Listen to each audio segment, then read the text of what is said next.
నిత్యాయ నమః ఓం చంద్ర సూర్యాగ్రలోచనాయ నమః ఓం భారతే నమః ఓం బ్రాహ్మణే నమః ఓం కల్పాయ నమః ఓం కృష్ణ పింగళాయ నమః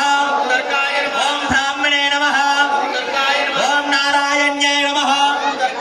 ఓం రౌద్రాయ నమః. అమ్మ అందరూ కూడా గట్టిగా చెప్పాలి తల్లి. చంద్రామృత పరిష్కృతాయ నమః ఓం జ్యేష్ఠాయ నమః ఓం ఇందిరాయ నమః ఓం మహామాయాయ నమః ఓం జగత్సృష్టాధికారిణ్యాయ నమః ఓం బ్రహ్మాండ కోటి సంస్థన్యాయ నమః ఓం కామిన్యాయ నమః ఓం కమలారాయ నమః ఓం కాత్యాయన్యాయ నమః ఓం కళాతీతాయ నమః ఓం కాల సంహారకారిణ్యాయ నమః ఓం యోగనిష్టాయ నమః ఓం యోగగమ్యాయ నమః ఓం యోగధ్యేయాయ నమః ఓం తపస్సన్యాయ నమః ఓం